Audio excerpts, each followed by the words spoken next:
ইয়া হক, আল্লাহই সত্য, ইয়া আল্লাহ লেখ, সে আল্লাহ মানুষের মধ্যে প্রতিষ্ঠিত। আউযু বিল্লাহি মিনাশ শাইতানির রাজিম। আমা হতে সকল প্রকার শয়তান বিতাড়িত করে দাও। এখন যতক্ষণ পর্যন্ত এই শয়তান বিতাড়িত না হবে ততক্ষণ পর্যন্ত আমি তো সঠিক নামাজও পড়তে পারবো না, আর সঠিক সেজদাও দিতে পারবো না, তাই না? তা বিষয়টা হচ্ছে যে নামাজটা হচ্ছে একটা পরিভাষা, আরবির একটা পরিভাষা ফার্সিতে। তো এখানে আরবিতে বলছে অকিমুস সালাত, ইকরাতুস সালাত কোথাও বলে নাই, বলছে অকিমুস সালাত, যে সালাত কায়েম করো। তো এখন এই সালাতটাই ফার্সি পরিভাষায় হলো কি নামাজ, তাই না? তা এখন নামাজ আমার দিনের নবীর উপরে আসে নাই, এটাই বলেছে যে 5 ওয়াক্তের যে ফরজ নামাজ, এইটা 5 জন নবী বিভিন্ন সময় তাদের বিভিন্ন মুশকিল আসানের জন্যে, বিপদ থেকে মুক্তি পাওয়ার জন্যেই আল্লাহর কাছে তারা সেজদারত হলেন এবং এই নামাজটা পড়েছিলেন। তাহলে যদি এই নামাজের দ্বারাই তারা মুক্তি পেয়ে থাকে, তাহলে সেজদাই মুক্তি হয়েছে, তাহলে এটা যুক্তি, তাই না? আর আমার দয়াল নবী সেই রেসালত যখন প্রাপ্ত হলেন, তখন এই 5 জন নবীকেই সঠিক রাখার জন্যে, যে তারা এই পৃথিবীতে নবী হিসাবে এসেছেন এবং সেটা মানুষকে বিশ্বাসযোগ্যতা অর্জন করানোর জন্যে এই 5 ওয়াক্তে 5 জন নবীর নামাজ আমার দয়াল নবীর রেসালাতের উপরে চাপাই দিলেন। এবং আমার দয়াল নবী পড়েছিলেন 3 রাকাত নামাজ, যেটা এশার ওয়াক্তে আমরা পড়ি বেতেরের নামাজ।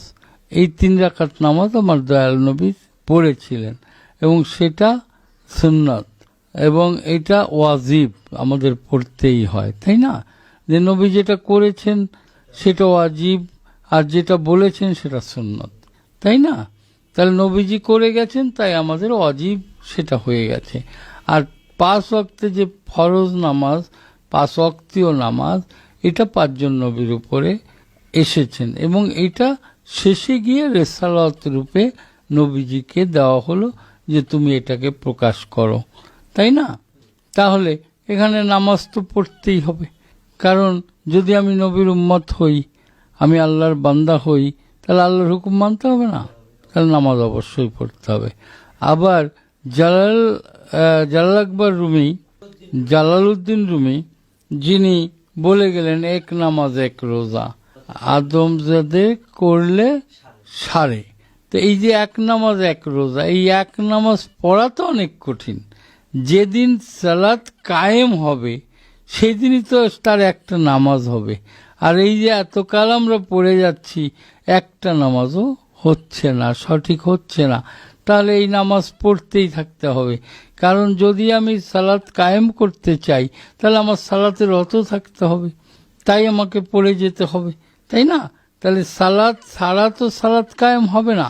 এখন আমি সালাতে গেলামই না আর আমি বললাম এক নামাজ পড়বো, তা তো সম্ভব নয়। তো জালালউদ্দিন রুমি যিনি এত জ্ঞান অর্জন করেছিলেন আল্লাহর নৈকট্য পাওয়ার জন্যে, তাই না? এত জ্ঞান অর্জন করেছিলেন যে তার চেয়ে এত জ্ঞানী আর ছিল না, যে তিনি ছিলেন বিশ্বের মধ্যে শ্রেষ্ঠ মৌলানা, তাই না? তাহলে তিনি ওই কথা কখন বললেন? যখন তিনি আল্লাহকে সন্ধান করতে করতে গিয়ে একজন মোর্শেদের শরণাপন্ন হয়ে গেলেন, এবং তখন সে বলল, যে কালাম পড়তে পারে না, যে কোরআন পড়ে না, তুমি তাকে পড়ো কেন? তাহলে যে কোরআন পড়ে তুমি তাকে পড়ো। এই যে এখান থেকেই জালালউদ্দিন রুমি দেখলেন যে শামস তাবরেজের কথায় কোরআনও পড়েছে, তাই না? তো সেখান থেকে তিনি বিশ্বাস করলেন যে একটাই সেজদা, একটাই নামাজ, তাই বলেছেন। কিন্তু সেখানে পৌঁছানো তো অনেক কঠিন, সেটা আমাদের জন্য নয়। সেইখানে যদি কেউ পৌঁছাতে পারে তাহলে সে ওই সালাতে রত হয়ে যায়। যেমন একটা ইতিহাস পাওয়া যায় যে অয়েস কুরুনির একটা ইতিহাসে পাওয়া যায় যে যিনি একটা রুকু দিয়ে সারা রাত দাঁড়িয়ে থাকতেন, যে এশার নামাজ শেষ করে রুকু দিতেন আর ফজরের ওয়াক্তে রুকু ভঙ্গ করতেন। তাহলে এইটা পেরেছে কে? অয়স্কুরণী। সেটাকে আমি পেরেছি? সেটিকে আমরা পেরেছি? তাহলে সেই কথা বলে লাভ আছে? এবং অয়স্কুরণীকে যখন জিজ্ঞেস করেছে যে আপনি যে সারা রাত রুকুতে থাকলেন, তাহলে আপনি কিভাবে পারলেন? বলল যে দেখো, আমি সারা রাত রুকুতে থেকেও মনে হচ্ছে যে আমার রুকুটা শুদ্ধ হয়নি। যদি এই রাত আর কখনো সকাল না হতো, তাহলে মনে হয় আমার রুকুটা শুদ্ধ হতো।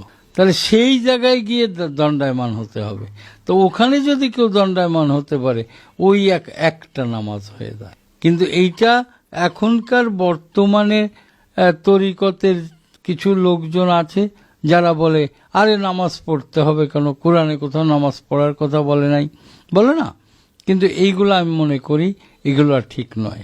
নামাজ এবং সালাত অবশ্যই আদায় করতে হবে কায়েমের উদ্দেশ্যে। এখন আমরা শুধু আদায় করলাম, আমি সালাত আদায় করলাম আর মানুষের গ্লানি করে বেড়াইলাম, সালাত আদায় করলাম মানুষের ক্ষতি করে বেড়াইলাম, তাহলে তো লাভ নেই। তাহলে তো ওই এক নামাজ হবে না। হবে? কখনোই হবে না। তাই বলছে যে যদি রোজা থাকতে হয় তাহলে সংযত হও, সংযম করো, তোমার আত্মাটাকে রোজা রাখো, খারাপ থেকে দূরে থাকো, তাই না? কিন্তু সেটাকে আমরা পারি? শুধু মুখেই বলে যাচ্ছি, তাহলে সেটা ঠিক নয়। কাজেই আগে শরীয়তে সরা হতে হবে, পূর্ণ হতে হবে। তাই আমি একটা জায়গায় বলেছি, শরীয়তে হও, সরা হও, তবেই যাবে তুমি তরিকত। তরিকতের তরি চড়ে যেতে হবে তোমাকে মারেফাত। তো এত সহজ তো নয়। আগে শরীয়তে পূর্ণতা আনতে হবে, শরীয়তে শুদ্ধ হতে হবে, তবেই আমাদের এই প্রশ্নগুলা খুঁজে পাওয়া সম্ভব। ধন্যবাদ। এখন এখানে সেজদা দুই রকম। একটা হচ্ছে যে আল্লাহকে সেজদা দেওয়া হচ্ছে ফরজ, হ্যাঁ, ফরজ সেজদা, আর একটা তাজিমি সেজদা। হ্যাঁ, এখন মানুষ হয়ে মানুষের পায়ে তো সেজদা দেওয়া যাবে না। আমি বলেছি যে আকারে সেজদা দেওয়া কি শিরক, আর নিরাকারে সেজদা দেওয়া হারাম, আমি বলেছি। হ্যাঁ, তা এখন নিরাকারে সেজদা দেওয়া যাবে না, আবার আকারে সেজদা দিলে শিরক হয়ে যাবে। তাহলে আমি কোথায় সেজদা করব? তা বলছে যে আকার মানে একটা মানুষের রূপ ধরে সেজদা করা যাবে না। একটা মানুষের মধ্যে সেই মানুষটাকে সন্ধান করতে হবে, তাই না?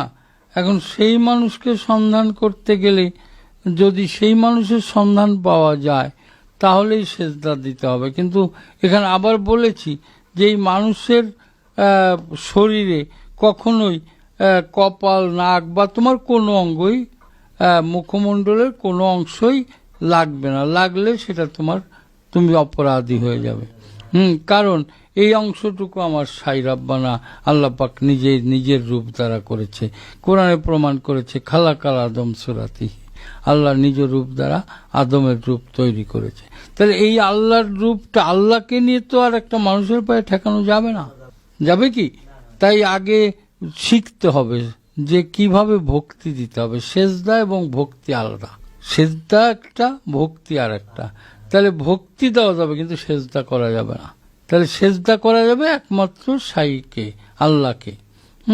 আর তাজিমি সেজদা যেটাকে বলছি ভক্তি, সেটা করা যাবে গুরু বা মুরব্বিয়ানদের, বাবা মাকেও করা যাবে। ঠিক আছে? তো মানুষ আকারে যদি কেউ সেজদা করে, সে শিরক গুনাহগার হবে, এটাই সত্য।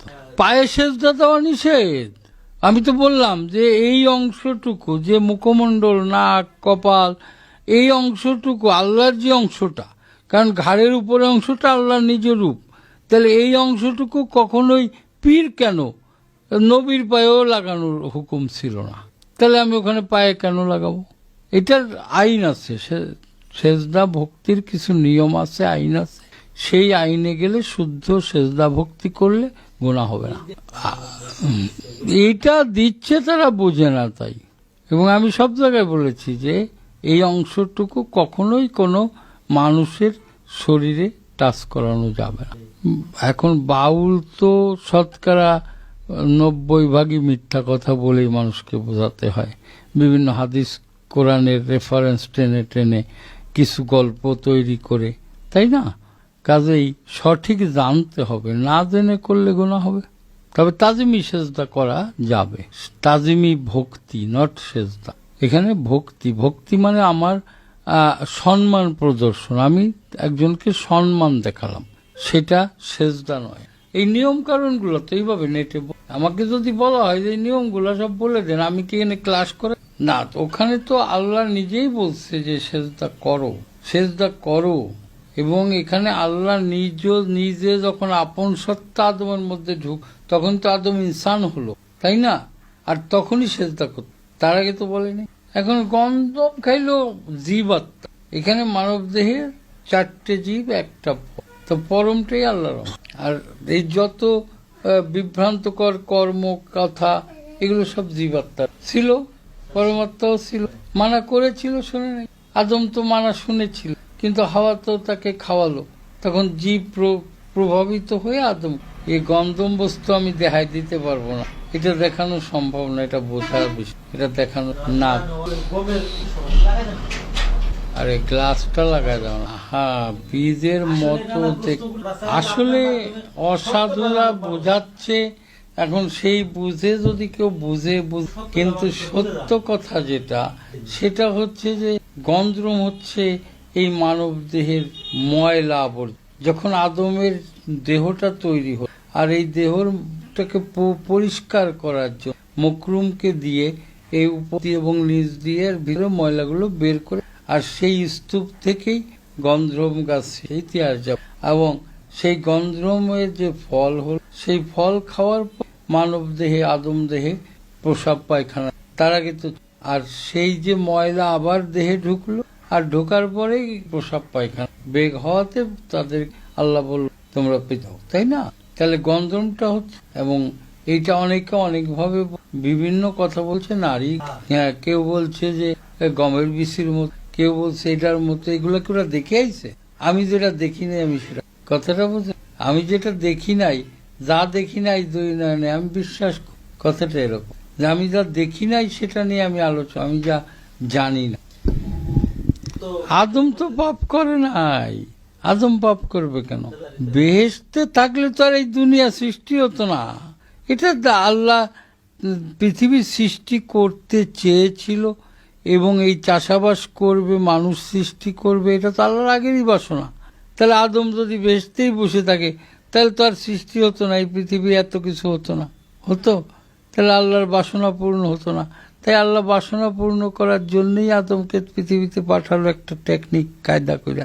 তা আসলে বিভিন্ন জন এই নেটের মাধ্যমে বিভিন্ন রকম কথা বলছে, বিভ্রান্তকর কথাবার্তা বলছে, কেউ একেবারে উলঙ্গ করে কথা বলছে, কেউ মারুফতের শিরোমণি হয়ে গেছে যে আমি মারুফতি ফকির। যারা মারুফতি ফকির বা মারুফতের কথা বলছে, এটা যারা বলে, এদের চেয়ে বড় নাদান আর পৃথিবীতে নাই। কারণ মারেফত বলা যায় না, মারেফত শব্দটা গোপন, ইহা গোপনেই থাকে। যখন ইহা বলা হয় সঙ্গে সঙ্গে ইহা শরীয়ত হয়ে যায়, কাজেই এটা বলা যায় না, এবং এইটা দিয়েই মানুষকে বিভ্রান্ত করছে। তা আমি সবাইকে বলবো যে আপনারা এই সকল বিভ্রান্তিকর কথাবার্তা থেকে দূরে থাকুন, এবং নিজেকে সত্যের উপরে দণ্ডায়মান করুন, এবং সত্যকে জানুন, জেনে বুঝে তারপরে সেই পথে অগ্রসর হন। এবং এই তরিকত নিয়ে বর্তমানে যে সকল বিভ্রান্ত বিষয়গুলো পাওয়া যায়, বিভ্রান্তিকর আচার আচরণ, কথাবার্তা, এগুলো থেকে আপনারা দূরে থাকুন। আপনারা সত্যকে জানুন। সত্য না জেনে আপনারা শুধু শুধু এই মানুষের কথায়, মানুষের প্ররোচনায় যায় না। অনেকেই আসে যে পীর সাহেবের কাছে গেলে খালি কয় এটা দাও, ওইটা দাও, ওইটা দাও। হ্যাঁ, তারা আইন দেখায়, টাকা দাও, পয়সা দাও, বাড়ি দাও, গাড়ি দাও।